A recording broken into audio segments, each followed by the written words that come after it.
everybody, welcome to Phonogenics 101. This is our 4th episode. I'm here with my friends, Jeffrey from LA, Josh from St. Pete, Ann from Western New York, and Melissa from Ohio. What city is it again? Akron.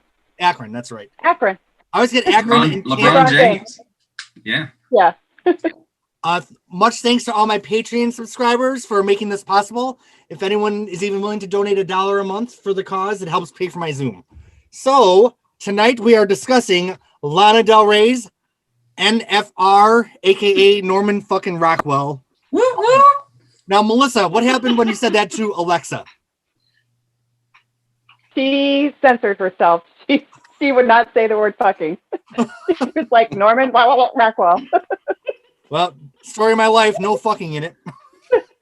Yeah, no fucking. So I do have the standard edition NFR.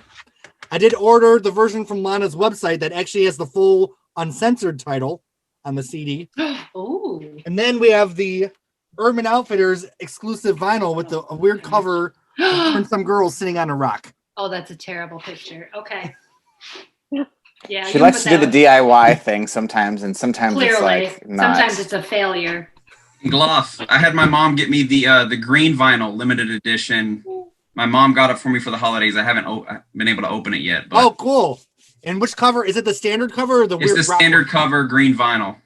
Now the standard cover, that is Jack Nicholson's nephew, correct? The guy. Oh. Yes. And so the first thing you hear about an album is like when the cover gets released. And I remember my friends were really divided. Some people loved it and some people were like, this is an atrocity. So let's start off. How do you guys feel about the album cover? Let's go around the circle. I think it's kind of random. I mean, like she does this. Her aesthetic is weird because, I mean, her music sounds like she should be having a beehive hairdo, dark nails, black lipstick, and she looks like a country club cheerleader sometimes. And I think her artwork also kind of is weird. It's too like pop. It needs to be so much darker, I think, but no one asked me, except you. Can you show it again? I couldn't really see it. Yeah. Josh, what were you saying? It was just kind of like art, pop culture, kind of like I Yeah. it. I thought it was really cute, actually. I think she looks great in it. I think it's very like Jackie O and who's that? Yeah. Tiffany's woman, right? You know, these Audrey the sort Hepburn. of, yes, thank you. There's a sensibility to it, but it's kind of channeling. Oh my gosh. Wow. I'm so bad with names. It's an embarrassment. She doesn't look like herself anymore, and she married a country singer. Gwen Stefani. Oh. So when Gwen Stefani, she doesn't That could look have like gone either way. herself. I know. Oh, well, that's true. Nicole Kidman, though, you can recognize her. When I see Gwen Stefani, I'm like, who is that? And then I'm like, oh my God, that's Gwen Stefani. What happened to your face, girl? Age gracefully. Anyway, but I Like think Madonna has? so there's something. She's a fucking horror show, and you know it.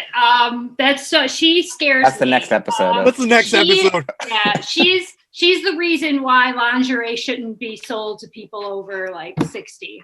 Don't be ageist. That is super ageist of me, and I'm gonna be like rocking it myself. I actually think her body is great. I just think her face. Oh, her body is so ropey, it's vocoder frightening. I feel like she's a monster. And then when you're sleeping, her veins will like encircle you. She's creepy and ropey. She's ropey. Back to Lana Del Rey. What was I saying about Lana? I thought the aesthetic of it was really cute, and I thought that she was channeling something specific. But I do agree with you that Jeff, that she is not sure of herself, right? I guess, in my opinion, as a bitch, my thing would be, I think actually she is that, you know, kind of twee-ish, that, you know, I want to be sort of a punk kind of a chick, you know, a cool girl, you know. But I think that her handlers are like, okay, but you're 35 now, so, you know, maybe you should look more like this. And I think she feels very awkward like that because I don't think it really represents what she would like to look like. Her Instagram is weird too because it's like it's always like photos of her and her girlfriends, and they're out like it looks like they're like high school cheerleaders, and I'm like, that doesn't even match. Like her lyrics are so dark and angsty. She's always like partying, living her best life. Like yeah, and then her Instagram photos, it's like, here's me in a Chevy truck, like driving on the 405, and you're like, what? Like you shouldn't be doing that. So Bluff, I did want to say one thing. I know we've been chatting about the album. I am actually somewhere in between Anne and Jeffrey, because I was never a fan. I read the Pitchfork article, really put it on the map for me. I paid attention, but at first listen, I was like, I didn't get it. But it's one of those albums where every time I listen, I love it more and more. Same, yeah. Like I released my top 10 albums. It was like number 10 for me last year. Like it was at the tail end, and now it's like, oh my God, it's the best thing ever. Like it just grows on me, and I just love it more every time I listen to it. Now, Melissa, I have a phonogenic confession to make, and that is when this album came out, I started writing a book like the same day. Yeah, I remember that. Paddling Backwards, it's called. I had it right here. And I literally wrote the entire book listening to Lana Del Rey. The book has nothing to do with Lana Del Rey, but like I was so inspired by this album. I don't even know like what compelled me, but I just walked around the city of Chicago. Yeah, and I was walking around the city of Chicago just listening to this album obsessively, and it inspired me so much. I almost dedicated the book to her, but I was like, that's a little creepy. So Melissa, this is the first time. That's awesome. Thanks for sharing. What did you think of it from approaching it with fresh ears? Well, okay, all of her songs kind of sound the same. They all have the same like vibe, same like tone to them. They're it sounds very depressing. I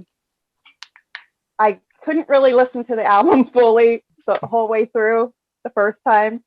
So I kind of listened to the first half again and then the last half, but I'm still at the stage, Josh, where I don't get it. So and so the last thing I'll say, for me, when I listen to music, I always hear the music first, like the music, instruments, like come later. And so the music, it kind of fell flat for me. It's kind of monotone at first. So it was hard to like sink its teeth in. But once I started listening to the lyrics, I was just drawn in. Well, that's what I tried to do. I was like pulling up the lyrics and reading them while I was listening to it. That's what I tried to do. A lot of it didn't make sense.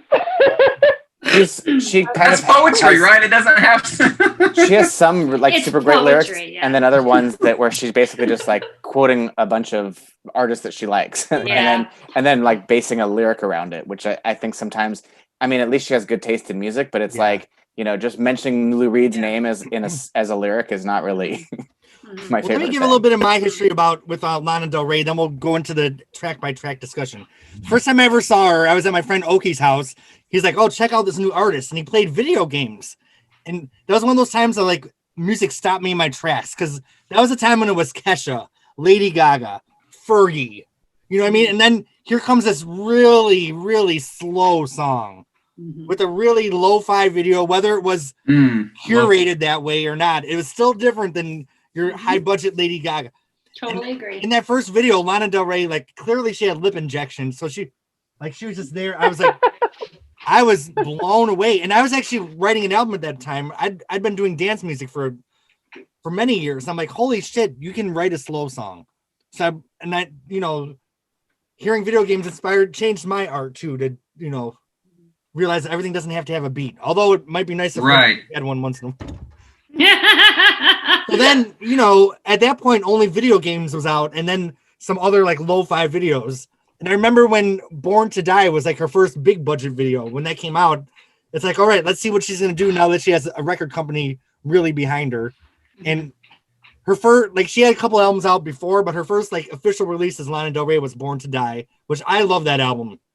Jeffrey, do you like it or? Oh my God, I love it. Like those songs to me are like, I mean, that might have been a better place for you to start, Melissa, with her music, because I feel like those songs are like the audio soundtracks of like fake David Lynch movies that don't exist. I mean, it's like those songs really take you to a place. There too, then. Because Melissa, you and I are samesies, so don't worry. So, well, I did video games, and I kind of like that song, but So let's think. This album caused me to kind of go back because I didn't not like her. I didn't like her. I knew who she was. I'd never listened to any of her albums. Mm-hmm. And there were glimpses of this album, but this to me just it all came together. Yeah. Perfect. I will definitely give you. She was trying to do her identity, the lyrics, came together with this one to me. So I'll do a quick breeze through her discography that brings us up to the point we are now. So with Born to Die, she kind of positioned herself as the gangster Nancy Sinatra. Isn't that what she said? Yep. And then she came out with the Paradise EP, which had some good songs on it. But then the second full length was Ultraviolence, which when I heard West Coast, I was like, oh my God, that was probably the first time I really, And who is the producer? I can't pronounce his name. It was Dan Auerbach from Dan Auerbach from Black Keys. Right. So I thought Ultraviolence was such a good album. It's so great. I mean, and see, the thing is that a lot of songs on Born to Die sound the same because it kind of has that hip hop beat. Right. And then Ultraviolence has a lot of songs that are very similar with the little. I can't even really describe what the sound is, but it's fuzzy electric guitars, fuzzy electric guitar, and then everything off of Norman fucking Rockwell is kind of a similar thing with Jack Antonoff's very mellow, earthy guitar. So then her third album was Honeymoon, which was not one of my favorites. I thought with that one, it kind of started becoming formulaic a little bit. Started, okay. It definitely has some. It has some weak moments, I would say. I think that's probably my least favorite album of hers. To me, that's like Sade's Stronger Than Pride. Like the third album, which just wasn't quite as good as the other ones. It had some good songs. The fourth album was Lust for Life, which had a great duet with Stevie Nicks. And for me, Lust for Life had some really great songs, then a lot of filler. That was the record label's attempt to try and make her a star because it was duets with The Weeknd and Stevie Nicks and Sean Lennon and promoting her, a couple rappers as well. So just to we should listen to Born to Die. Is that what the suggestion was? Yes. Yeah. Okay. Thank you. That too. All right. We can all start. Keep going. Okay. So then after Lust for Life, she announced this album. And first of all, the title, Norman fucking Rockwell, what a great title. It's totally on brand for her, of course. But I remember she started releasing some of the videos before the album came out. And I'm not one to really listen to sing. I like to wait for the album. So I didn't really listen to any of these songs till I actually got the CD. Because I know Mariner's Apartment Complex, Venice Bitch, and a couple other songs were out many, many months before the album, if I recall. So of course the promotional rollout of the album, everyone was saying her songwriting's on a new level. She really elevated critically to being known as one of the best songwriters of the generation. Wouldn't you guys say that there was a switch with this album? For sure. Yes, it was. Every review otherwise was they hate her, and now suddenly people took note, and it was oh, thank God, finally people are seeing what I see. Which why the change? Do you feel? That is a good question because truly, to me, it's just a continuation of what she'd already been doing. I feel that the lyrics are slightly more poetic, but you don't get any better than I fucked my way up to the top, as far as I'm concerned. I think the earthy production and kind of there's a little bit more space in the production. I think it lent itself well to the kind of songs that she writes. So maybe that was a little bit of a difference. All right. Well, I guess let's start from the beginning here. The first song. Now, before going into this, I would like to say, and you guys are totally gonna make fun of me for this, but Norman fucking Rockwell, to me, this is not a Joni Mitchell album. To me, this is kind of a Carly Simon album. It gives me some Carly Simon vibes with those warm pianos and the guitars. It had a lot of the same production as some of the early Carly Simon albums, which I love. And I know people don't look at Carly as a critic's darling, but to me, Carly's music is very warm, like a warm blanket. Her early stuff, I'm not talking about the 80s coming around again with the drum machines, which I do love also. But okay. So the first song is Norman fucking Rockwell, and it starts off with a great lyric. Oh my God. Yeah, so who would like to talk about this song first? I'll shut up for a minute. I will. I would love, if there's an ultimate opening line to open an album, this is one of my favorites. And if there's ever a Prince line for us Prince fans, goddamn man child, you fucked me so good, I almost said I love you. Holy shit. that's your introduction. I mean, with this pretty piano playing, you know, I loved it. I loved it. Yeah, that caught my attention. As soon as I heard that, I was like, "What? What's she say?" And how many guys have we met like that? Your poetry's bad. You blame the news. Like, and how many terrible poets have we dated in our life? My internet sucks right now, so I'm so sorry. And I'm like texting everyone in my house, are you using the microwave? So my apologies, because I have no idea what you can see or hear. But I can hear like weird dissonance. But of course, I've got lots to say. What was the question? So there's a line in the song that says, she's writing to I can't a man. hear everybody. Oh yes. Okay. Yes. Ew. Don't say it. Don't repeat it. Don't repeat it. Ew. Ew. Ew. Yes. Don't repeat it. It grossed me out. It feels like if she were 25, okay. But now I feel like she's like a school teacher talking to a student, and it freaks me out. I'm like, oh, you're moving into pedo shit now, girl. That man child. You're 35, bitch. So that's the only thing I want to say. It would have been cute. I mean, when she but was I didn't interpret that as like Ariana Grande. Go ahead, Melissa. I was gonna say I didn't get that because like men at 35 can be a man child to me. So Yeah. I thought it was kind of funny. Yeah, she's. I don't think she's talking about like a person's age. I know she wasn't literally talking about a 13-year-old. I know that. Right. Obviously. You don't have to be real deep to understand her lyrics. That's the beauty of her. I think though that I feel personally attacked. It just wasn't compelling. It just wasn't a compelling thing. I was like, ugh, you're trying too hard. You're trying to, by the way, like be shocking. And I thought it was more of like Jay-Z saying, let me reintroduce myself. Like I am here. Like it was a very powerful opening line. I just loved it.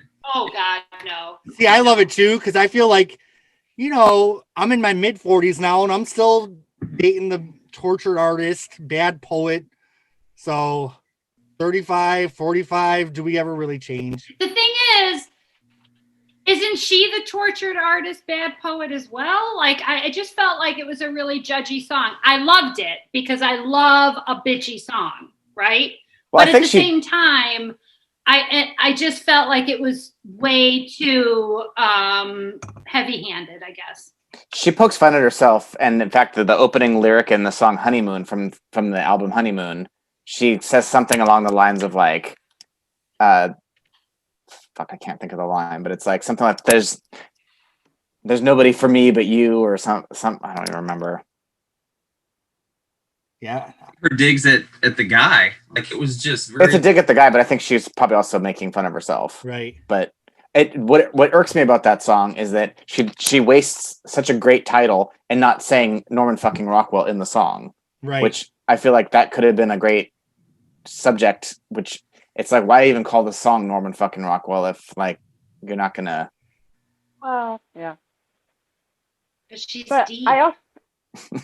Listen. I also like the line, "You're just a man. It's just what you do."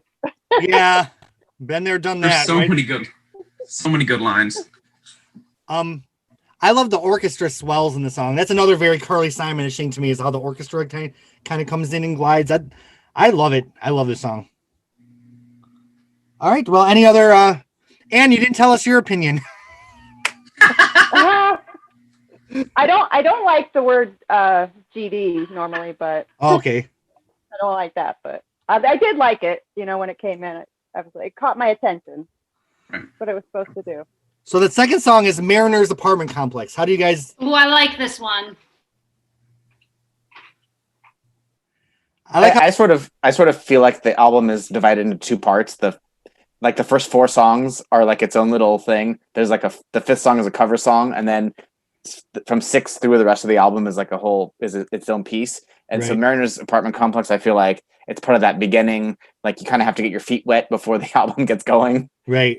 And that's one of those songs for me where it's not one of my favorites, and also she annoyingly or whatever quotes multiple sources again. Like she talks about Candle in the Wind. Leonard Cohen, I'm Your Man, and then she even quotes Venice Bitch, which it's like Like, is she out of lyrics and she just wants to talk about her favorite bands or what? I was wondering why she said, "I'm your man," because that was confusing to me. She loves to quote. She's actually covered a Leonard Cohen song before. So who hasn't though? Yeah, exactly. But also, the Venice Bitch was just kind of planting a seed for like maybe like, okay, get ready next. I thought. Yeah, I do like cross references. Super boring song. Well, do we have any other thoughts on Mariner's Apartment Complex? It's a good song, but I don't really have much to say about it, to be honest with you. I liked it. I thought that it was very, if I can remember it. I wish we could hear it in the background. That would be so helpful. I do play it in my headphones sometimes. I really, oh yeah, that would make sense. Yeah. I thought that it was really good. I didn't dislike the opening track. I felt like we're moving into a lot of songwriting that is a lot of picked from, and I think that, Jeffrey, you were saying that with all of the different dropping and the I'm Your Man. And as a diehard Leonard Cohen fan, you can't say the term I'm Your Man without thinking of Leonard Cohen, and I do think she's just... Or Wham. These are kind of cheap. Okay, or Wham, but not her. The thing is, not her, right? Exactly. Well, I feel like we all have plenty to say about Venice Bitch, so I'm going to go first. I'm going to start. Yeah, Gloff and I are probably on the same page on this one. Go ahead, buddy. So I'm going to start, and I'm going to try to put into words what I'm feeling, which is hard to do sometimes. But when this album came out, I was actually with my friend, and it was an afternoon where I was getting to work from a coffee shop. And I remember playing Venice Bitch and driving over the bridge onto Davis Island where all the palm trees are. And I'm like, this is it was really sunny out, like the perfect Florida palm trees. I'm like, this is the perfect moment for the perfect song, for the perfect feeling. Like, when the universe just aligns and everything's just, you almost feel like you're in a movie. And I love Venice Bitch. To me, like some of Lana's earlier music is kind of about, makes you feel like you're in your 20s. Venice Bitch to me is like that feeling of the last moments of feeling young before you kind of crest into not feeling that youth anymore. So it's kind of like the sun going down, like kind of like the last party, like the last summer before you're just older. You know what I mean? So that song kind of has like that dark blue grayish resonance of not only saying farewell to the summer or whatever, but the summer of, because I remember the summer, like I don't feel young anymore. Like I don't have whatever that is, like I don't have it anymore. And that song to me puts into music like that transition. So does that make any sense? Absolutely. It does. And I will say before then I'll turn it over so they can trash it. It's one of my favorite songs. I mean, just the sensuality. She sounds sexy as fuck on this song. And because musically this album was so like even that I actually like the 25-minute solo. I do too. I'm joking. Oh my god. But then like guitar, like it was finally something that like piqued my ears. Like I was wanting something musically, and this was one of the moments in the albums where it was like not Lana, not the lyrics, and it was just musically got me. So I love this song. It's one of my favorites. To me, it's very hypnotic. I actually love the music video, and I put Venice Bitch probably in my top 5 Lana of all time for sure, maybe top 3. Jeffrey? I loved it. So, I am like a Lana stan, and I like don't like it when anybody talks shit about her, but this song just does nothing for me. I don't a 9-minute Lana Del Rey song just, and one of the comments I always hear from people, in fact, we even had this in a pre-discussion, which was some of her music puts me to sleep and this and that. And this song I feel like is the morphine drip for her. I mean, it's just, to me, it's boring. It doesn't go anywhere. And then the end of the song just goes on and on and on. And it's like, I do have moments where I don't dislike it as much, but it's one of those, like, I'm sure with some of your favorite artists, there's a song where you think, I hope they don't play that in concert because it's just a waste of 10 minutes. Or they've edited it, right? Like a radio play version. And she'll do like the full 10-minute version. Shit somewhere else. So crazy. And that's what I loved about it. But, that's me too. On your OnlyFans. Yeah. Well, what I loved about it was the fresh out of fucks forever. That's I love that line. Great line. She loves a good usage of the F word. She does. Yeah. She does. But wait, it's not in Venice Bitch that she says, "Oh heck," right? That she actually rhymes something with heck. No, it's even not though she drops the F word in every song. Okay, I guess we'll get to that one then. I'm not sure which one it was, but I was like, oh my God, you're really going to use heck just because it rhymes better? You know, like that is trash, girl. Well, does anyone else have anything else to say about Venice Bitch other than it's one of the best songs of all time? I just want to say that all I can picture is somebody with their little Casio recorder, right? That they got, you know, when they were in like 8th grade in 1983, and them in their bedroom just. That's all I can think of. And to me, it's like, that's why I'm drinking. Who told you? Who told you that was good, right? Like somebody, she clearly has a handler. Someone should have been like, you need to cut that. Maybe put that handlers on a leg or something. Off. Yeah. No, then you handled it poorly. Let's put it that way. Can I say one more thing about Venice Bitch before we move on? Crimson Clover, honey. And there's another one where she just like. Yes. What are you doing? Oh, and she what also. Are you doing? I love it. I think the first lyric of the song is "Fear Fun," and that is a Father John Misty album title, which they're really good friends. So I didn't know that. Of course they are. Of course they are. I always assume that his junk is dirty. Well, didn't she actually reference Norman Rockwell in this song? Yes. Yes. Yes. Yes. Well, it's better late than never. Clever. And then the one time she decides to not use the F word it was when she's referencing the title of the album. Yeah. She just makes such weird choices that make me question her songwriting abilities. That's all. See, I'm on board. Sign me up. Same. Give me Sign me up. I remember when I was obsessively listening to this record, writing that book. As soon as this song came on, I would be like, "Oh man!" But then, as it started to end, I was like, "Oh, good!" Like all the songs I really like are coming up. See, I need the extended. Yes, I have to agree with you. Yeah. I thought it got better. I want the Dan Butts 12-inch. Yeah, that's what I was going to say, but I thought, well, no one's going to understand that. So that reference, right? Save the 12-inch Dan Butts for, remix for when you're hanging out at home with a couple friends. Right? Okay. Sorry, Facebook Live, if anyone's watching. We had a friend back in the day. Okay. I think I'm still Facebook friends with him. Me too. Oh, Jeremy, really? Oh He's not watching us. I mean, that is for sure. I can guarantee that. Okay.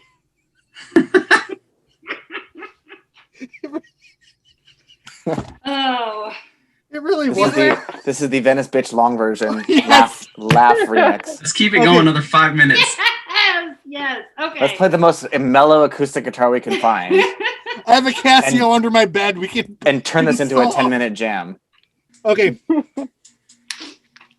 Okay, track number 4 is Fuck It, I Love You.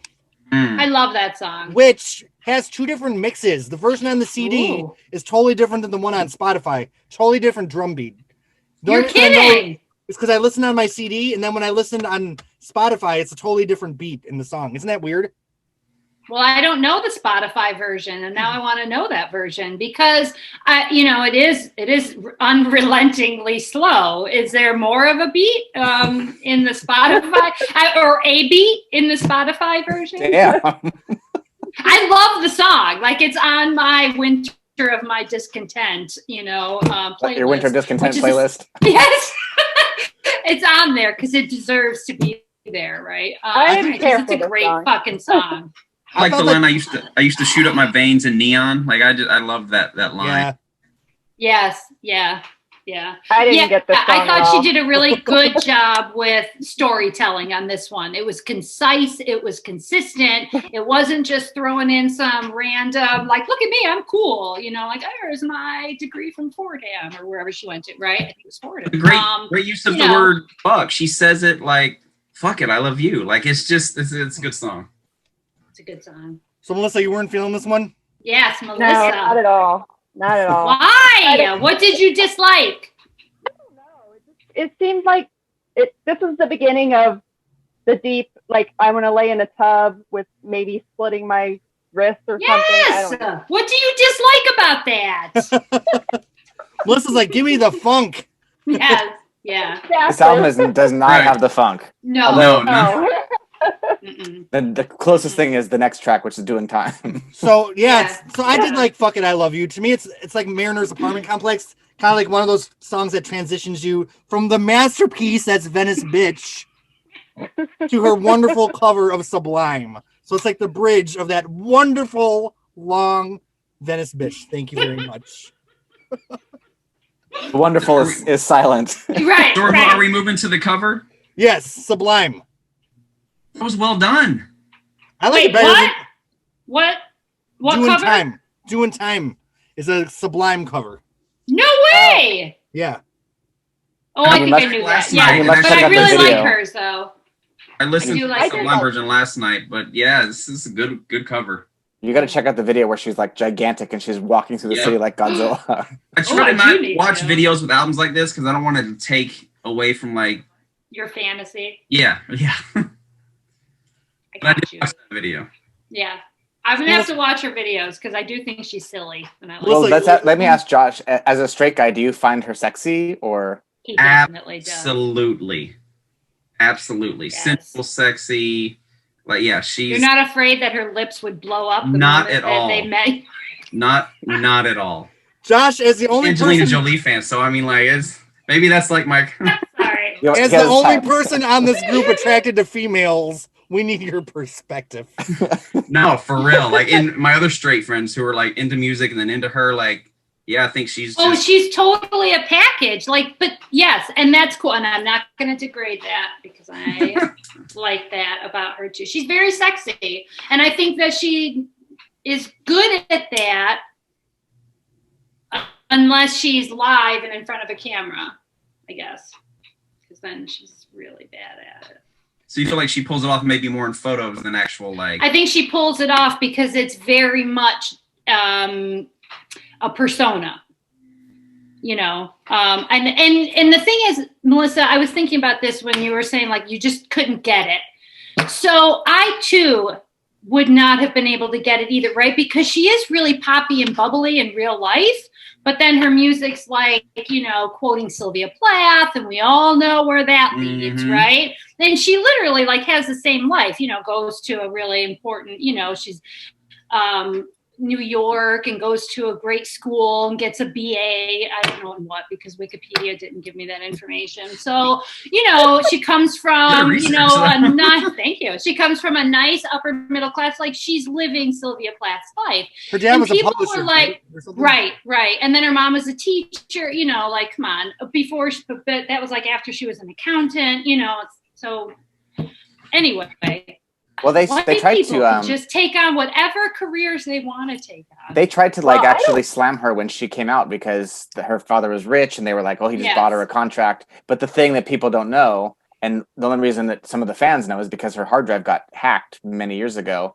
They must have tried out multiple different types of styles with her because she had like a chick rock, like folksy kind of thing, like Tori Amos. And then she did like a bunch of hip hop type songs, and then she's kind of landed on this like film noir, dark, slit your wrists in the bathtub. Punk girl, that skater boy.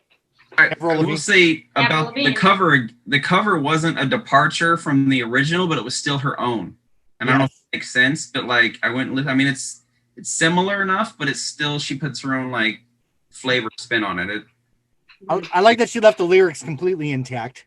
Like she didn't change anything. Especially the gender. Right. We talked about that with Prince, like the TLC cover, remember? But she kept the lyrics as they were.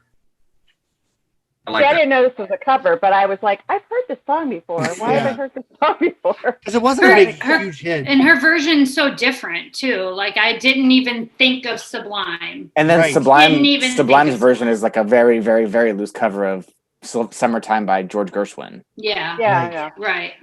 Yeah. And Sublime, the lead singer is dead, right? I'm not a big fan of theirs, but But the rest of the band were really behind her cover version, from what I read. That's awesome. I mean, So- I think it's a good song, and I think it was a good radio friendly song, very much so. Do you know another artist whose father was rich that got accused of being bought into her contract? Carly Simon. So there's another. I loathe Carly Simon. Wow. She's got that mouth that freaks me out. So does Seeds. They just like the video game lips. She's trying to be Carly. Why? You're so vain. Yes, yes.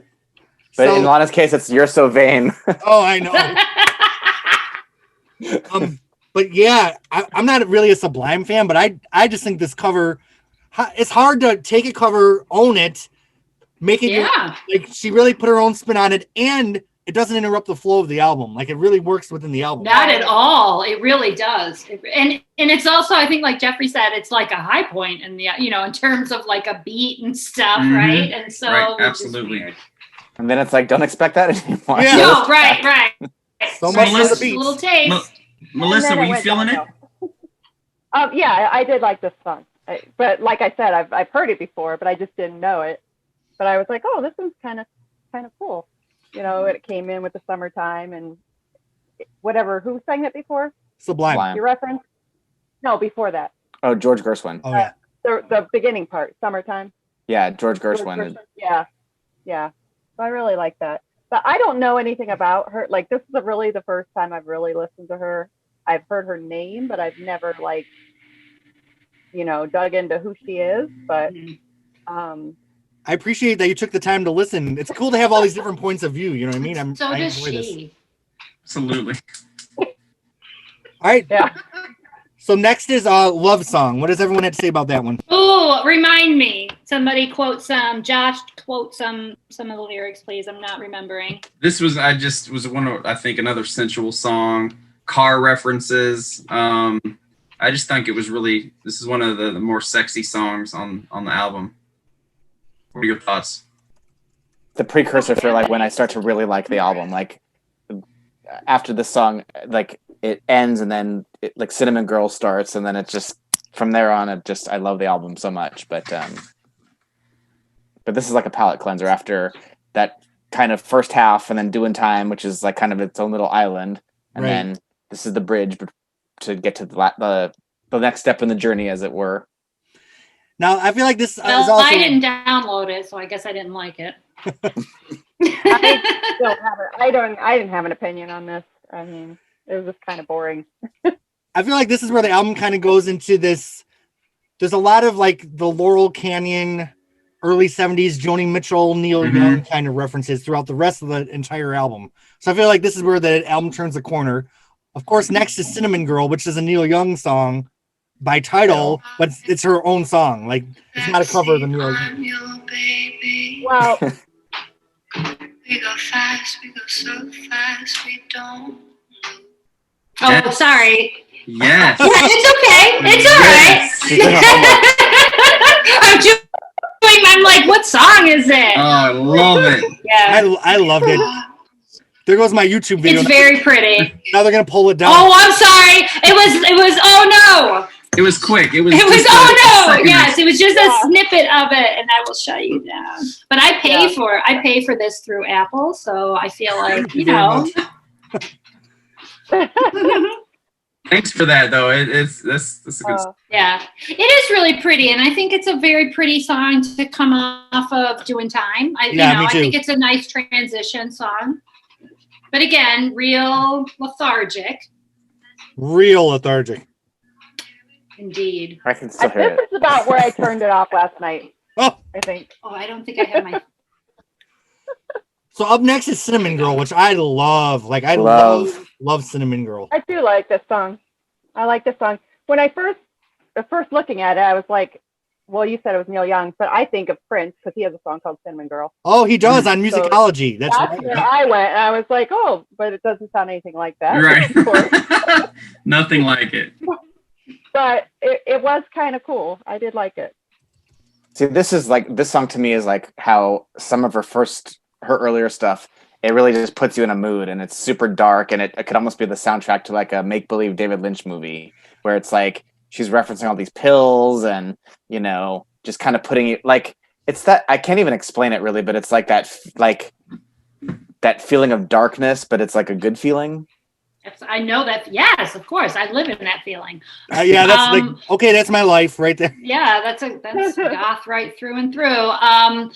Now, can somebody drop some quotes of some lyrics? Well, yeah, I was going through picking my favorite.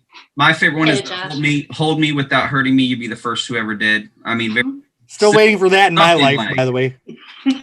Can we all relate to that? Like, no, because I haven't gotten that yet. Another great line is no. Another great line is all the pills that you take, violet, blue, green, red, to keep me at arm's length. Yeah. Jeffrey, I like how you said that this reminded you of her early music, because at the end when that beat comes in and then the little tremolo guitar really is a throwback to the Born to Die. So it's kind of cool she brought in that aesthetic even for like the coda at the end. And I feel like she even has that weird like sample that she used in Born to Die, like which she really overused, but yeah, they used it like in every song on that record. And you're like, okay, yeah, like you can let it go now. Could we not afford the samples to clear, so they had to use the same one?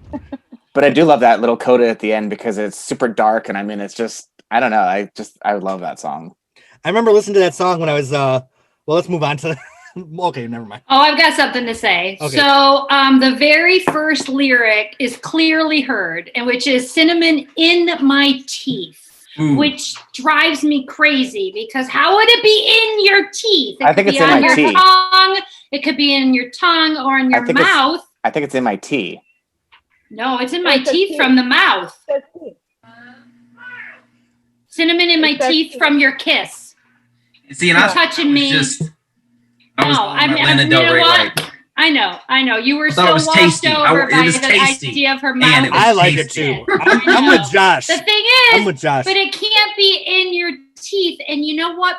You got a bachelor's in probably English, so that's that's an obnoxious oversight on my part. So basically you're like running spell check right now. No, just with that, because it doesn't make any sense. It can't be in your teeth. Unless it's like spinach. It's a taste of cinnamon, from his mouth.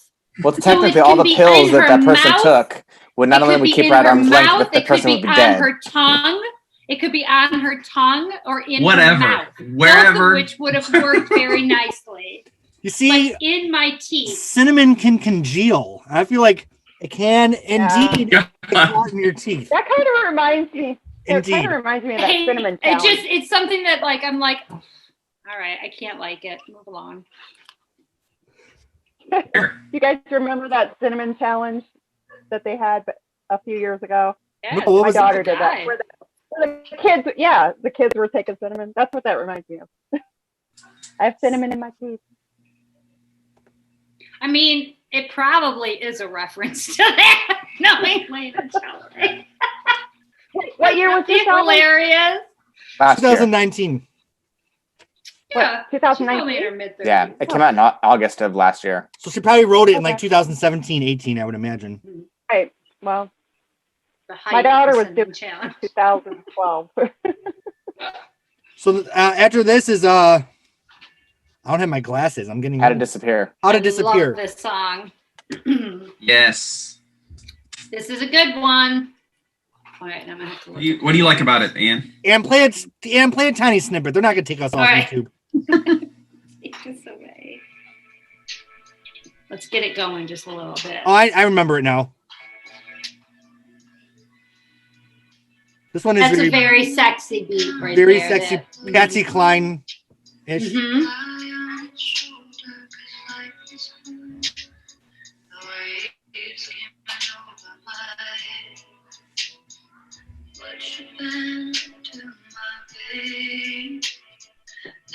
Love it. Yeah.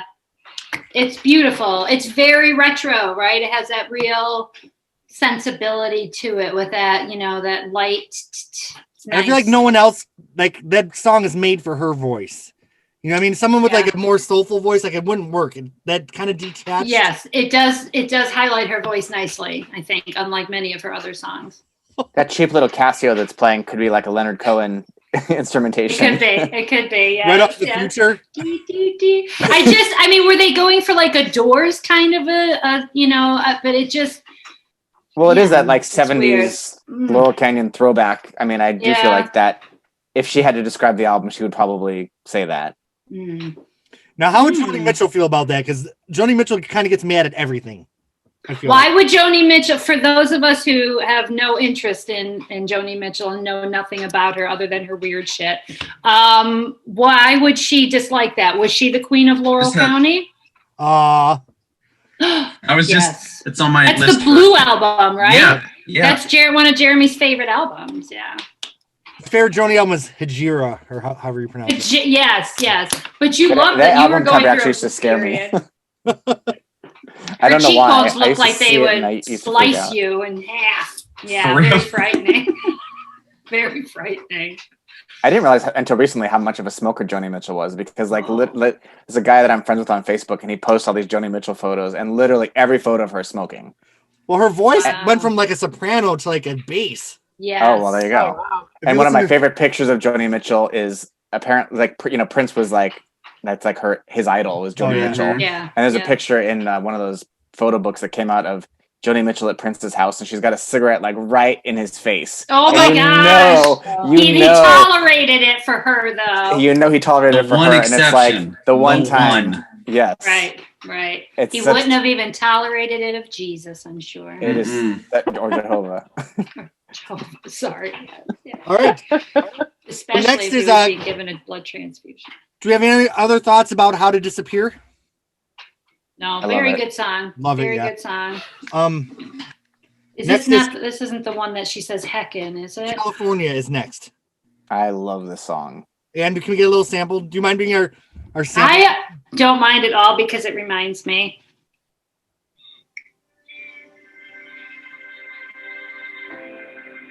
Oh yeah. Yep.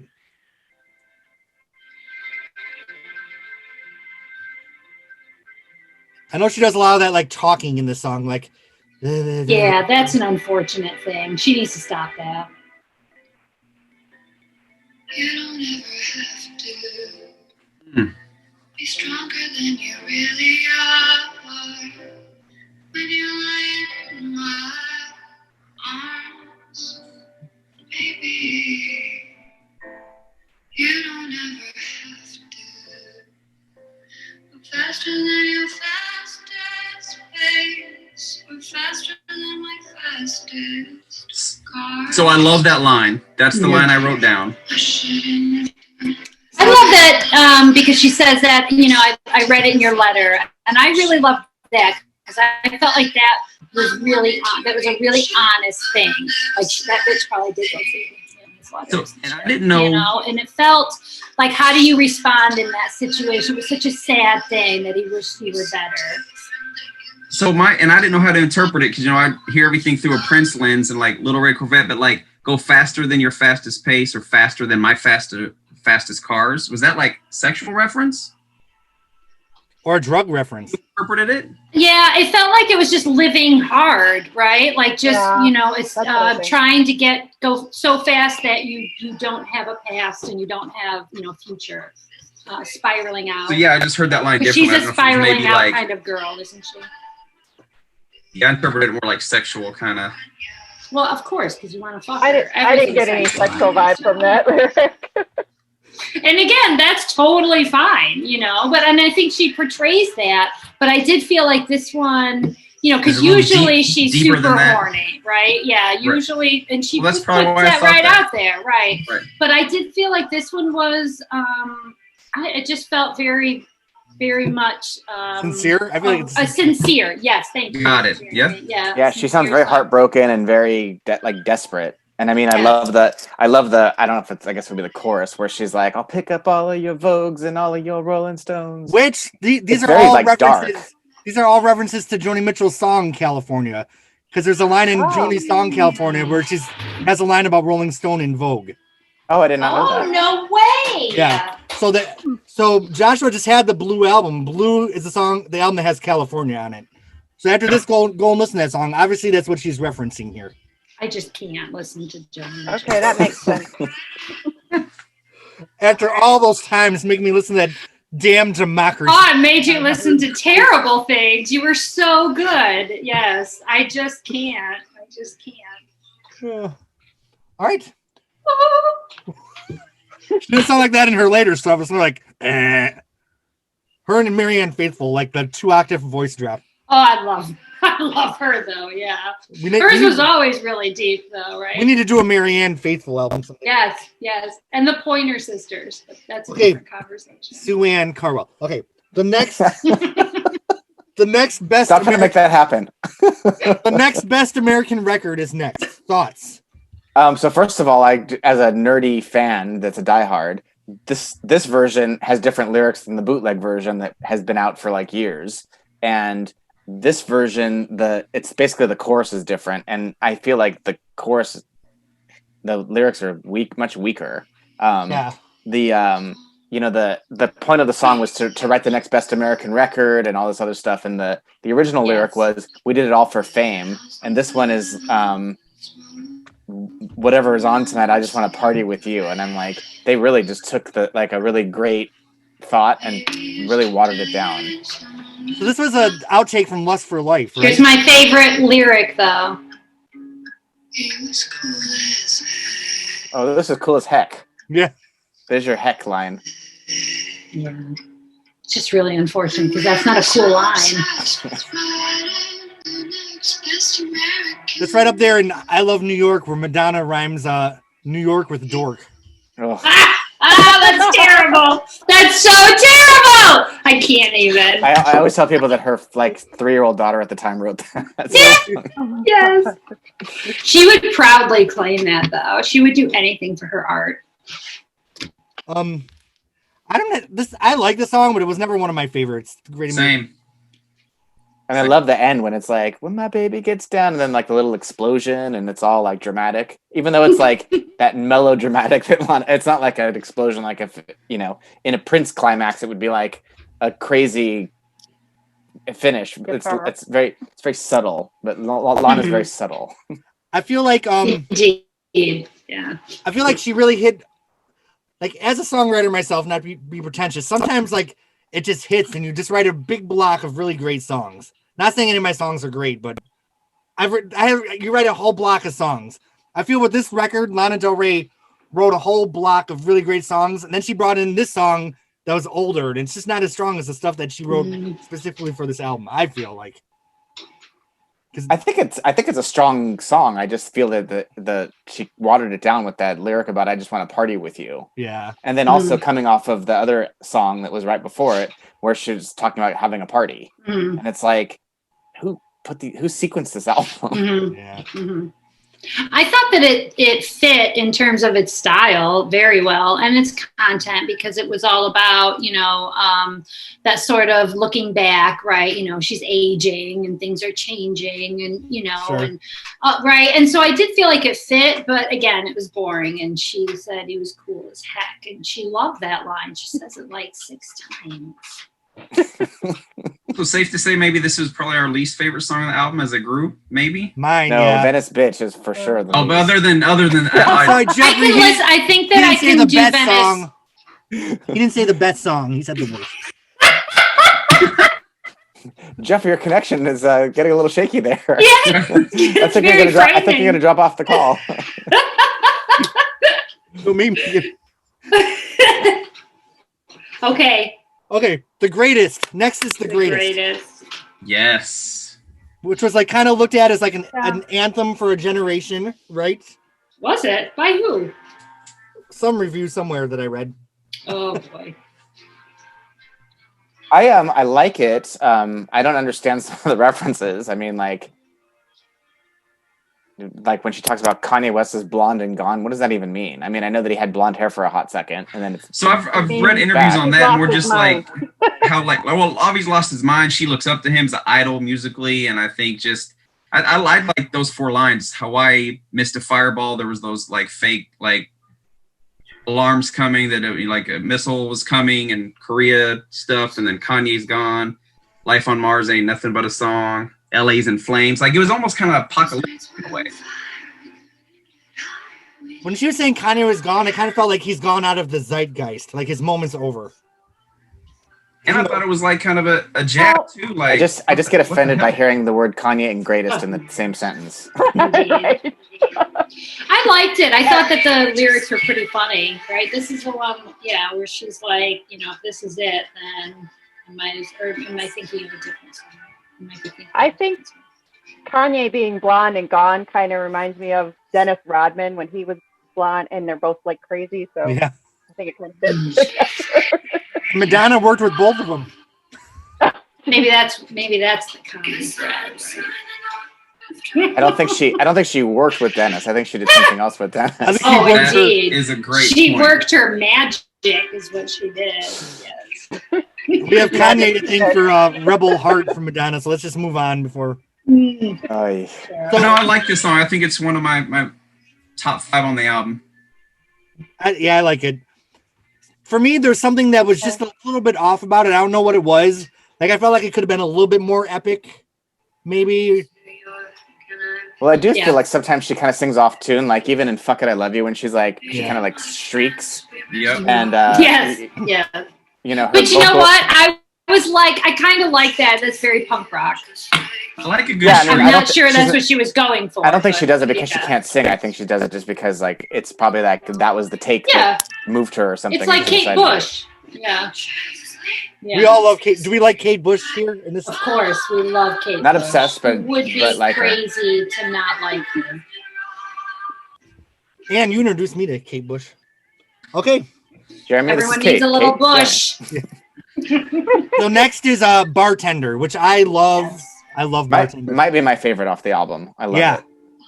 I keep saying I that do like after every it. song. but- Except I for love the- that waltz time. And let me I- go ahead, Melissa. Well, she had like a Cyndi Lauper reference, "Girls Just Want to Have Fun," Oh yes, and then I didn't really get why she was talking about the bartender as her lover, or just because she was drinking at the bar that she loved the bartender. I think she actually in real life was like dating somebody on the down low. Okay. And was kind of like okay. it sounds like it was like her kind of ode to going out with somebody and not getting caught by the paparazzi. Yeah. That makes Like sense. the part about how she bought a truck in the middle of the night and all that. Okay. It'll take a year before they figure it out or whatever. And she does have the line makes about sense. the Ladies of the Canyon, and that's another Joni Mitchell album. So Ladies of the Canyon was Joni's album before Baloo.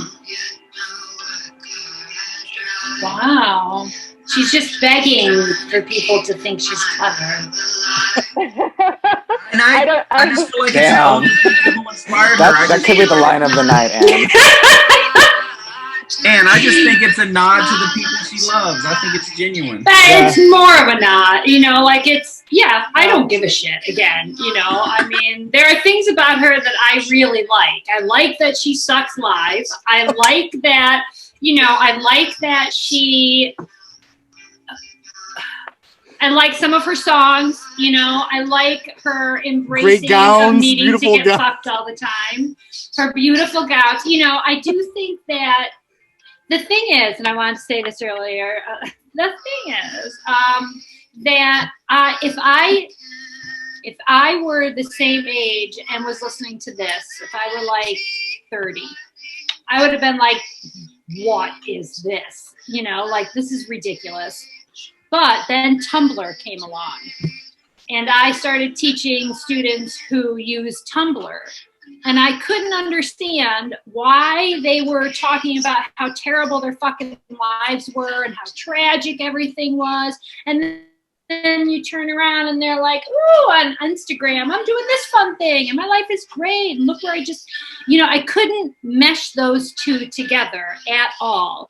But again, I learned that that's what this generation does, right? They emote all over the place in epically, you know, huge fashions, but like they have these different social media platforms They can that depend on your compartmentalize. mood, right? Yeah, yes. And like Lana Del Rey is Tumblr. I just want to say I appreciate you trying and listening to this album. I really do. I'm trying. totally gonna. I mean, I downloaded some of the songs. Like they're on my phone. They're gonna stay there. You know, I do. And I'm really excited to actually listen to her earlier thing. I'll make a list of like my favorite tracks if you guys want to. Okay. We'll do. I'll do a Jeffrey curated playlist, but you have to look them up yourselves. You gotta put West Coast that on seems there. fair enough. That seems fair enough. But yes, that sounds good. It's interesting though because I feel like musically Lana Del Rey is Tumblr, but visually she's kind of Instagram. Oh, definitely. And that's the thing is that she's really struggling. And I think this is why she hasn't maybe she is really popular. And I just am not really that aware. Hugely popular. I mean, the other day I posted on Instagram a clip of from the first concert I went to, which the anniversary of it was like 8 years ago, like last week or something like that. Yeah. And that became my most popular Instagram post of the year. On the same day I posted it, which was like it got like over 1,000 views, which is I feel like I'm not saying she doesn't. She's not known. But I mean like when you go on Instagram, it suggests all these things. There, like every Instagram Lana fan account that I see, it's like every post has like 30,000 likes. I'm like, Jesus. So she has a rabid following then. Yeah. I feel like music doesn't have the same pop culture umbrella it used to. Everything's kind of in silos now. Yeah. I feel like she has a huge fan base that loves her, but maybe your average mom at the supermarket, I'm like Whitney Houston, The Bodyguard. Everyone knew that album. You know what I mean? Yeah. Not everyone knows music like they used to. What's the last album that everyone really knew? Adele? Not me. I mean, again. Yeah. The thing is, too. Sorry, my heater's like making me die here. All I hear is the music. I can't hear anything. Sorry. Get rid of her. Get rid of this awfulness. I think she's also so specific too. For the listeners out there. This I was playing Happiness is a Butterfly. Playing Happiness is a Butterfly. But I think that she limits herself by being so West Coast, right? So West Coast. But the first album's very and there's New York. No international appeal to her. And maybe she doesn't want that, which is totally cool too. Right. But I feel like, you know, I think maybe most people do want that. And whatever, like it's like trying to define pop music, like, but I don't think this is a traditional like pop album. What that means, like, this is definitely not. No, and this was supposed to have swept all the Grammys because it got the best reviews of the year, and then Billie Eilish came by and swooped in and took all of Lana's You mean action. William Eyelash? Oh, is it a guy? No, that's what Dionne Warwick called her. Oh. She thought her name was William Eyelash. Thank God Dionne Warwick's on Twitter. Oh, I'm sorry, Melissa. I love it. That was so funny, though. Yeah. I was just gonna say that, like her music, like Lana's music, reminds me of what Billie looks like, but Billie's doesn't like match her. Like they should switch or something because hers is more mellow and that's what her Billie kind of looks like to me, like more goth and more, you know what I mean?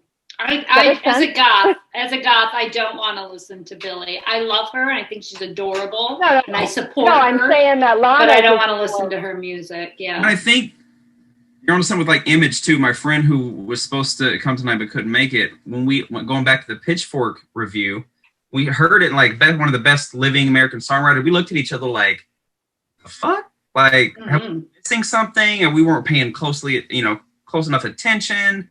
Do you agree now? Do you think she is one of the poppy kind of like? We just didn't know she was in that like caliber of songwriting. We had no clue. We love music and listen to music, and now you do think she's in that caliber of songwriting. This album as one of the greatest living songwriters. I won't make that statement. No, nor should you. That's a ridiculous statement. I think this album, depending on how the next couple albums go. Let's talk in a few years. Oh, sure. It could be her turning right where people are like, it was at this album, that Lana. Well, I definitely think that as of what's going on in the modern music nowadays, she's one of the better songwriters. But I mean, like, you know, obviously you can't compare anybody to Prince, but I mean, like, I No, I wouldn't. know. She's not even like at Prince's toe, you know. Right. When it comes to No, lyrics. I'm a Jeff Prince Tweedy just fan. wrote- You said some people you like. Like, there's other, like, Yeah. but it's interesting Well- conversation. People think that like Kanye and who am I thinking of? Lil Wayne are genius songwriters, but I don't get that either. Yeah, Sure. I'm It with is you on that. subjective. I'm- Yeah, it's I'm a totally Ye subjective. fan. Pre Yeah. like Trump stuff. I am a Ye fan, so I get it. Well, you know what? Actually, Josh, would you please send over some songs to listen to, because I don't know where to start, and I would give a couple songs a chance, but I just Oh, every time I hear Jesus his Walks voice, is a really good song. Every time And I hear I'm his an voice, I wanna atheist, and throw I up. love that song. The only album I would tell is the his masterpiece is My Beautiful 808 and Heartbreak. Dark Twisted Fantasies, like his classic. Okay. Oh, is it? It's Yeah. 808 and Heartbreak where he was like heralded as holy shit. This is who That was like Kanye auto was. tune. Like Yes. fans loved or hate that I album. hated it. I was like, what is this shit? Yeah. When he came out, he was something, and then his mom died, and he got all fucked up, you know. And, then- it is sad. And it is very sad. Obama called him. Wow. There was a lot. Yeah, happened. I think he Taylor just. Swift. Yeah, that. I know Well, we're I think getting off topic. we saw I could talk his about Kanye two forever, songs, but- yes. Okay, All right. so Let's not though, because let me say the thing that I think makes Lana Del Rey unique to me is she does put in a lot of very current, up to the minute pop culture references. You know, maybe talking about Instagram, or even like Fresh Out of Fucks is basically a. People weren't saying that like 5 years ago. She's kind of putting things in her lyrics that people are saying now. Things move so fast, Right. like, people don't even say that maybe it anymore. won't date, or maybe her albums won't stand the test of time because Right. the references will be so fresh or whatever. Because references do move so fast that even the things that Cool she says as on this heck. album, cool as heck. This is my that's next album. timeless. Well, you know how many hipsters probably were like, "Who's Norman Rockwell?" Yeah. Right. So how do we feel about Happiness is a Butterfly? I feel like One a of my favorite palate lines. cleanser before that, like the last song, which is really a strong finish for the record. I feel like "Happiness is a Butterfly" could actually have gone towards the beginning of the album, where with It's some not one the of my favorites. lesser. You said is or isn't. It's not, but I don't hate it or love it. What's your favorite line? It's my favorite line is, if he's a serial killer, then what's the worst that could happen to a girl? Yes. That's a Yes, good I line. like this song. Mm. Yeah. This is the song I was thinking of when I thought that I was referring to earlier. That I was like, That was I think just- she's funny in this one, you know, and I like that. Like she's self-aware, and you know, and there's that, you know, kind of implicit murder me stuff. Yeah, Got- I liked it. I saw her at the concert in Orlando where the guy wasn't he coming to kill her? Like he was gonna Oh, stalk her, really? and he got arrested right after the show. So that was really scary. Thanks. Oh wow. Yeah, Wow. I was Is that at what this show. is about? It might be. Jeffrey, is that what this is about? That I don't know. I do know the story that she almost got killed, but Yeah, he took a Wow. bus from Fort Myers, which is about 2 hours from Orlando. But yeah. Wow, that's Hashtag crazy. Florida. Crazy. Yeah, and you know that, Florida. that Christina Grimmie did get killed Yeah. right down the street from Yeah. that venue. She got, didn't she? I thought she was like signing an autograph when she She got was killed. after the show. Which, like, for someone like me who likes to meet the people after the show and Yeah. whatever, that's like a horrifying, Yeah, just horrifying. Right. yeah, because he attended the concert. Okay, And then, okay, yeah, we're done with that. That's yeah, we're done with Super Christina sad. Grimmie. Super sad. Stop bringing us down, Lena. Happiness. Happiness is a dangerous thing for a woman Yes, Hope. this is an to awesome have, song. but Hope is a dangerous thing. Oh, I can't read. you're blurring a couple songs together there. Hope is a butterfly. Yes. Is this our last discussion group? Am I fired? No, not at all. You have the Zoom But link. you might need to get some bifocals. I don't know. I have some. Hold on. While he's saying that, I love the song. Yeah. I think it's great. Oh, I me think, too. Me too. And I mean, like, Strong especially, ending. yeah, especially at the end when she's, you know, her voice kind of cracks. Like, hope is a dangerous thing for a woman like Mhm. me to have, and then she just asserts, "But I have it." Mhm. You know, I love Hope that. is a dangerous thing for a woman like me to have, but I have it. Yes. Son of a bitch. There we go. Son This of actually a was. bitch. Well, now that you mention it, this was one of the first tracks that was released. Off I the love record. it. Oh, really? Yeah, she As a released this single? one. She released this one, Mariner's Apartment Complex in Venice Bitch, before the album came out. 3 masterpieces. Wow. Well, Interesting choices. as I was listening to this is the one my roommate was up here in the kitchen, and he's like, "What? Who is this?" And I told him, he goes, "Oh, this song's kind of nice." So Yeah. if that means anything, he liked it. It's beautiful lyrics. Like I really like this is good songwriting. It really is, in my opinion. Mhm. I'll say Yeah, like again, it felt very authentic and honest, and Yeah. like you could slice your wrists in the bathtub to it. Yeah, she definitely. so- This is definitely a slice your wrists. Yeah. with track. as heavy and like deep and dark as I think it was maybe 1 or 2 songs too long. Like I like a good 11, 12 songs. Really? Says the guy who loves Says the guy. Venice Bitch. Says the guy. It was, I think, a couple of songs, the one we all agreed on. I mean, Venice Bitch should have been like a 15-minute like Yeah, it was too short. masterpiece. It should have just been its own EP and not on this Right, masterpiece of right. a record. Venice Bitch was too short. I could have done without what were the couple that we said? Was it Love Song? No, we like Love Song. Yeah. The next best American Record. I could have done without that one. Wasn't it How to Disappear? Sorry, my internet's really poor No, right now. we loved that one. Yeah. Oh, is that not what we were talking about? Yeah. Actually, like Mariner's Apartment Complex was not very well reviewed by us. I liked that one. I liked Right. it. Yeah. Yeah. I don't love Okay, it, but I think maybe I have a bad memory. I think it's a necessary step in the storytelling. You know what I mean? It's kind of like it wasn't the best chapter in the book, but it's a piece of the puzzle that's kind of needed. And I like how she kind of says Venice Bitch in that song before the song Venice Bitch. Mhm. Yeah. Mhm. The best song on the album. Sure. So, Jeffrey, as like the biggest fan on here, like I know we were saying, like, no, for real, like songwriting wise, you following her, both you and Jeremy, her whole career, is this an exclamation point? Is this more like a? I feel it's with all of her songs. I mean, there's some high points and low points. I mean, I don't really feel like she has like I don't feel like every lyric is a masterpiece, but I also don't feel like every lyric is sucky. I mean, there's just something about her whole sound that just does it for me, and I can't. Right. It's like that weird, like you're not quite at ease, you're not quite comfortable. There's just something like it just puts me in a mood that's, I guess, like Anne was saying about like being a goth, like how it's like that you like that darkness, and there's something about her music that just gives me that feeling, and for some reason it just really connects with me. To me, you this consider album her like a great songwriter, though. I do think she's a great songwriter, and I mean, especially for the modern generation of all time, I think time needs to tell. Right. Sure. But I mean, I do think her songs.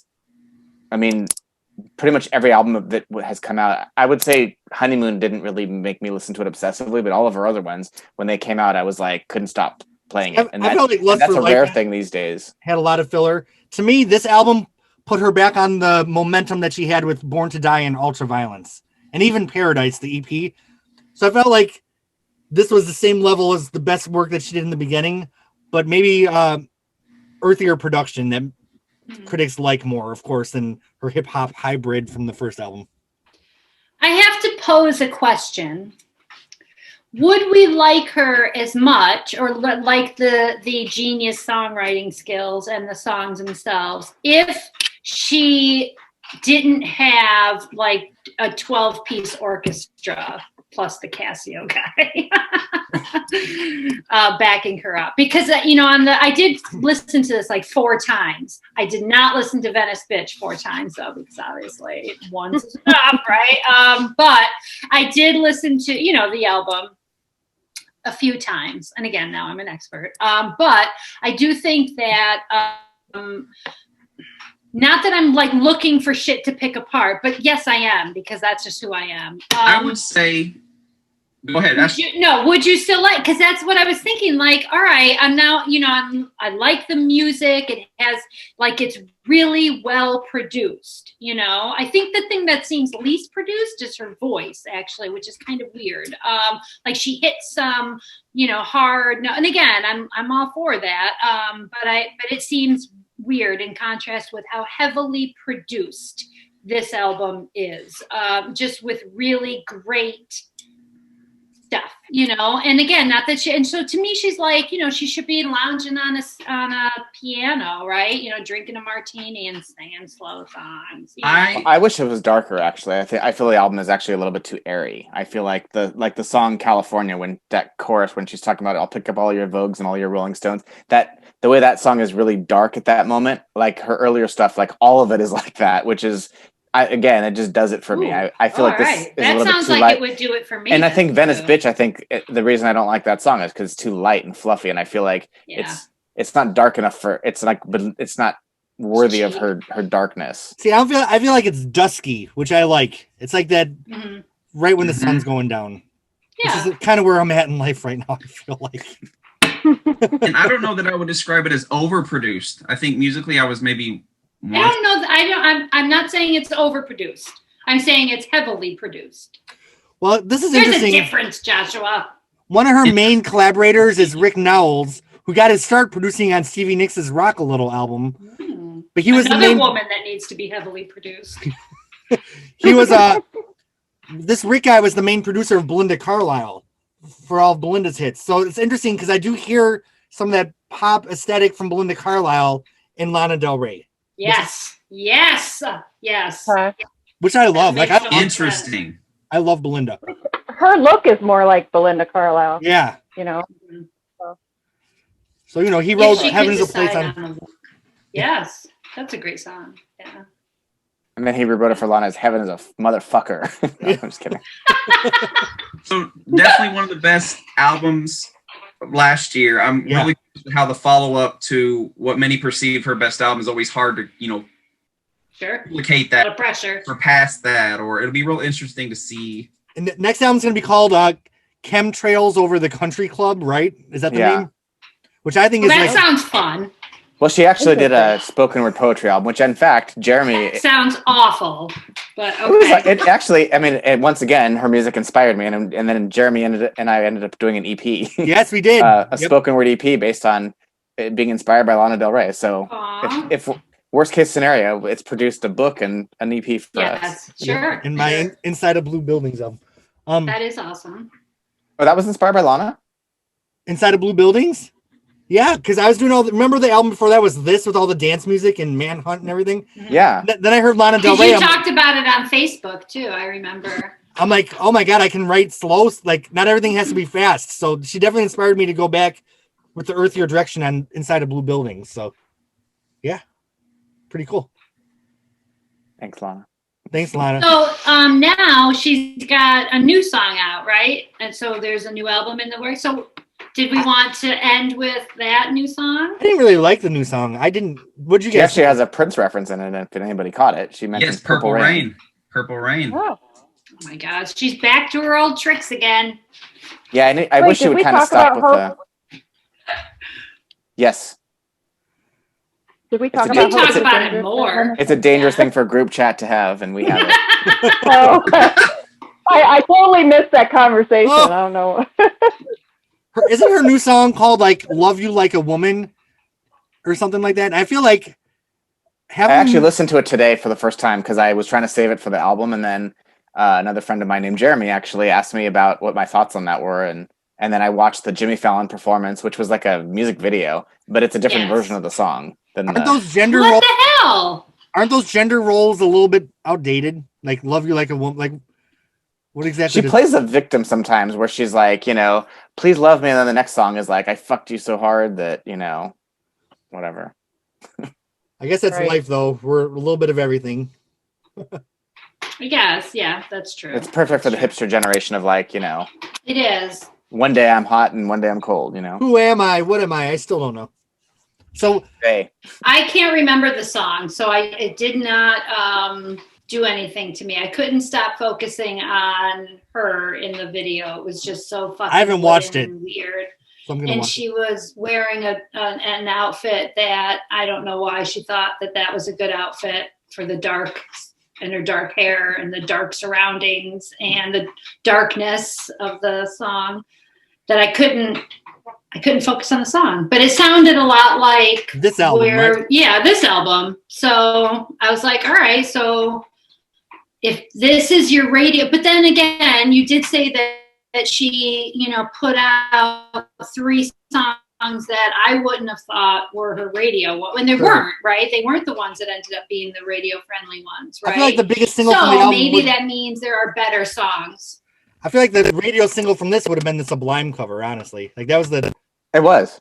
Yeah. It was, yeah. And then that song was the big one, which again, I felt like that makes perfect sense. It was, perfect for radio. All right, so before we wrap up, let's have everybody in your head rank the album on a scale of 1 to 10. And once everyone has their number, say so.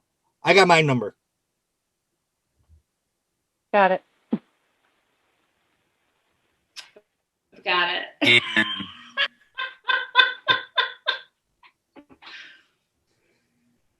Then once everyone has their number, we'll go around and say it. I do like doing this ranking system. I hope we continue this. I like it. Does everyone have their number? I do. Jeffrey, do you have yours? I do. Can we do like decimal points, or is this like sure? Is this why not? No, well, whatever. Yeah. It's not the 12.5-inch. There's no legal binding here, so.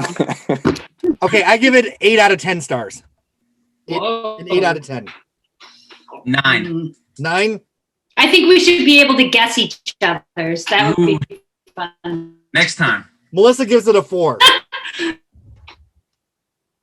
Ooh. Ooh. Melissa. A 2! Whoa! That is harsh! This just got awkward. That's like nothing. That's still a failing grade. That's like saying, That's like, I guess I'll give you an E. Don't even show up to class. Okay. I'm going to increase your failing grade. 3.5. And that's the generous side of you. But fair, right? That's fair. what you're saying. This is a safe space. Safe space. So Melissa, Sadness is a butterfly. so we still need Jeffrey and Ann. What do you guys give it? Who wants to? You want to go last, Jeffrey? Because you probably have the most to say about. Let's do Jeffrey last. You know her. I vacillate on this one, but I'm gonna go with a 6 because I did enjoy many of the songs, about half of the songs. Okay. Yeah, about half of the songs. So we have a 3.5, a 6, an 8, a 9, and a 9.5. Ooh, the highest score. I think it's a great listen. I actually, I listened to this album literally 100 times. I'm not even exaggerating when I was writing that book. And I haven't listened to it a lot in recent times. And I put it on today and I listened to it 4 times again because it was like, oh my God, I forgot how much I love this record. Even Venice Bitch, I listened to each time, which, was taking a lot for me. But it does have some not so great moments, but I do think as an overall album, it's pretty solid. Again, I will say that with the caveat that you have to kind of like her style because, Melissa is totally right where, the songs can be sleepy and, if that's not your thing, which I like it for Lana, but I don't like it for Billie Eilish. So it's like, I would never want to listen to one of her records. So I would feel that people that feel that way would like Lana. And I'd honestly, I'd love to not have this darkness within myself, to be honest with you. Well, yeah, the whole darkness part. I love it. That's the best. Wait, can you guys hear me? Yeah, I love it. I can hear you, Melissa. I almost feel like I wish that this was her last album. You know what I mean? Like it's a really great album, and I don't want her to start. You just freaked her out. Think about if Madonna stopped at Confessions on a Beach. Oh, well. Do we need Hard Candy? It'd be a different. How many artists can you say you should have just stopped? Do we need MDNA? Do we need Rebel Heart? You know what I mean? I'm worried that she's not going to be able to keep up this momentum. Pocketbook needed it. I have to say this. This kind of reminds me like you should be in the bathtub, like Whitney Houston with the drugs. Like yes, exactly. You can't do it alone. You need someone in the house to check on you after 2 hours. The turkey sandwich. She had a turkey sandwich by her bathtub. Right. That's enough to put you to sleep. That's a lethal combination right there. So Melissa, do you have any interest in digging deeper in the catalog? Or are you done? One and I done. mean, I'll go back and look at the other stuff because Yeah, I'm looking forward what was to that it one? actually.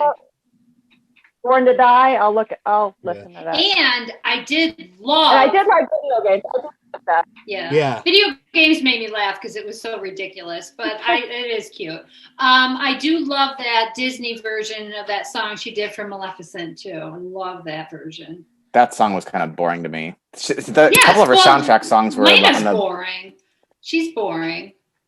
I mean, she is though. Like that's the thing. She's boring. That and not in. I find her very intriguing and. She's boring. You find her intriguing on paper, and you need to quit. You're just looking at her picture. That's exactly. Right. He's all anyway. No. Talent first, beauty second. Talent first, beauty second. She's reaching out to you, Josh. Yes. I have a question for you, Anne, after we record, because it's not related to Lana, but I do want to ask. Okay. Where do you live? So I can send you some food. It was much more civil than I thought. If Jeff Nicholson's nephew was on a boat, I might kick Lana off and take the rest of the ride. He's a cutie, isn't he? He's a cutie. Yep. Is that the 6'2" guy? And the city's on fire or is this just a model? The city's on fire in the background. Did you see the city's on fire? I never noticed that. And she's rescuing you. Yep. I like that picture. I love the cover. She looked really good in it. Yeah, that was before her lips got crazy. All right, so I guess the next thing we're scheduled to do, someone requested Billy Idol Rebel Yell. Ooh! How do you feel about that? Yes, that's strongly. We feel strongly. I'll participate. You got to get Gabe on one of these. Who's Gabe? He's awesome. He never comes on it. I'd love to have him. One of the best music minds, a good friend. He's just amazing. For creative loafing, and I give him a 10 out of 10 as a human being. Oh my gosh. Yes. Then get Great Gabe person. on too. So some albums I'd like to do in the future. Anne suggested a Sinead O'Connor album. I would love to do that. I feel like she would participate. She's not in it. Absolutely not. For a year. That's probably one celebrity that Jeffrey has not met. Who? Sinead? I haven't met her. Yeah. Wait, you say Sinead or Sade? Sinead. I've not met Sade. I've seen her in concert. I've seen Sade in concert. Sinead O'Connor. Oh, I thought you Crazy. said. I thought you said Sade. My bad. I would do Sade too, though. I would not do Sade because she bores the hell out of me. Yeah, I love Sade. I love Sade too. Right. Yeah, I can give my seat up. I had to have a. Do I have it on here? I'd also like to start Prince from the beginning. I think we need to start at For You and work our way through every single one. Here's my Sinead. So the first time I met her, she smeared this one, so I had to buy it again, and then she did a redemption. Oh my gosh! Oh, she's so cute. I had a Sinead redemption. She's so wonderful. I saw her in Tampa at Four Green Fields for the reggae album. I missed that show. I regret that. It was amazing. She's a great performer. Great. Yeah, she's great. a great performer. Boy, she had Sly and Rock. Like it was just, it was great. Yep. She's when a I great met her, she was musician. wearing a priest outfit. Oh, of course, she was a priest, though. Yeah, her album of remember Jeremy? You and I talked about him. She had an album of because she went crazy like Catholic, Irish Catholic, and she did an album of her testimonial songs, and there are some bangers on there. Really, I have to ignore the fact that they're about Jesus, but if you think if they're about Dick, they're great. So Anne, I'll ask you. Me, Lord. It's on topic, but one of my favorite albums this year is Fiona. Oh shit. Well, come on, man. I haven't listened to it. I really tried to give her a listen when she. It's all over the place too. It's. I just feel like. I don't know. Is it good? Because there are things about her I like, but then also I feel like she's someone who is all Tumblr.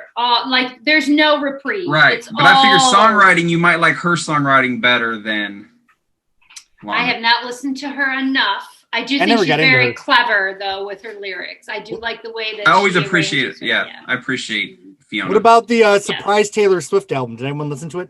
They came out this week. I listened to the single. I don't really care for her. Folklore, I did. I loved Folklore, yeah. Yeah, and you like the National. I was going to ask you if love it the was National. Love them. Talk about gloomy. Love them, And Cleveland.